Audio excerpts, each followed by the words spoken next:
මොකෙක් හරි හොර බිස්නස් කාර්යයක් ඇවිල්ලා කිව්වොත් සර් මේක අපි කරන්න. ඔයාට මෙච්චර එනම් කරන්න.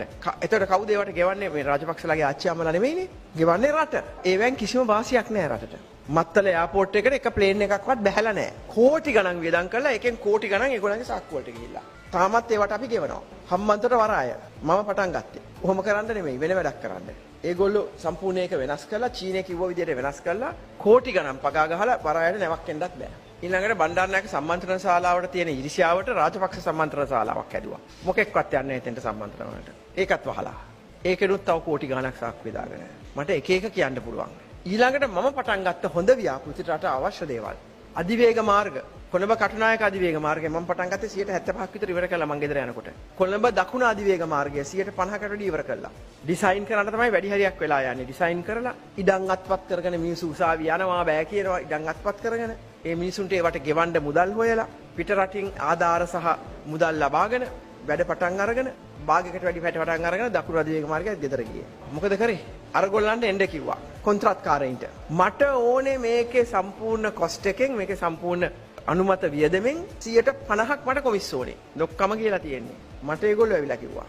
මැඩම් වැඩේ ඉවරයි. මේගොල්ලෝ කොහොමද අපිට ගෙවන්න බෑ. එහෙනම් තමුසලා ඵලයල්ලා. ඒ කොන්ත්‍රාත්කාරයෝ ගෙදර ගියා. හොඳම කොන්ත්‍රාත්කාරයෝ අපි හොයලා ගෙනාවේ පිට රටවල් වලින් හොඳම කම්පැනි. ඊට පස්සේ තුට්ටු දෙකේ උන් ගෙනාවා. මෙයා කිව්ව ගාන ගෙව්වා. අපි දුන්න කොස්ට් එක වාගේ 2.5ක් වැඩි වුණා.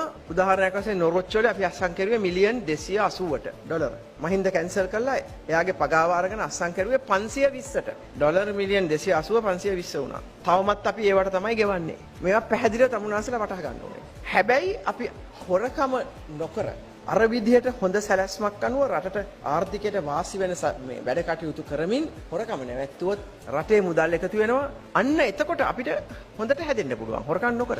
රටේ මුදල් ඉතුරු වුණාම ඉස්සෙල්ලාම රැකියාවල් කරන අයගේ පඩි අර මං කෙරුවා වගේ 5 ගුණයකින් වැඩි කරන්න පුළුවන්. අවුරුදු 8ක් ඇතුළත අපි වැඩි කෙරුවේ. රටේ මුදල් එකතු වුණොත් අලුත් රැකියාවල් දෙන්න පුළුවන්. හොඳ රැකියාවල් දෙන්න පුළුවන්. රටට අවශ්‍ය සංවර්ධනයක් ඇති කරන්න පුළුවන්. කඩාගෙන වැටලා තියෙන අධ්‍යාපන ක්‍රමය ආයේ නවීකරණය කළා රැඩිකල් වෙනසක් ඒ තුර ඇති කරන්න පුළුවන්. ඒ අපි අර විදිහට කටයුතු කෙරුවත් අන්න ඒක අපි පැහැදිලිව වටහා ගන්න ඕනේ. ඒවා අපි පස්සේ හුඟක් කතා කරමු. ඉතින් මිත්‍රවරුනි අන්න ඒවා අපි රට බාර ගන්නවා රට බාර ගන්න ඕනේ හෙට නෙමෙයි අද කියලා කිව්ව කියන එක හරි ෂෝක්. හැබැයි බාර අරගෙන මොනවද කරන්න කියන එක මෙතන ඉන්න හැම තරුණයෙක්ම දැනගන්න ඕනේ. මෙතෙක් කල් කෙරුවා වාගේ නම් කරන්න බෑ. ඒ තරම් විනාශයක් ඇති වෙලා තියෙනවා. හැබැයි වැඩි දෙනෙක් දැන් හිතනවා කරන්න බෑ මේක ආයේ හරියන්නේ නෑ මේ රට ගොඩ ගන්නත් බෑ කියලා ඔක්කොම පොඩි පිටින් පිට රට යනවා. තමාගේ ගම් අත්හැරලා යනවා. කවුරුත් ඉතුරු වෙන්නේ නැහැ අන්තිමට. රනිල් ක්‍රමසිරි කියනවා යන්න රස්සාව බලලා යන්න. ඔක්කොම යන්නේ හොඳට පුහුණු වෙච්ච හොඳ දක්ෂකම් තියෙන අය.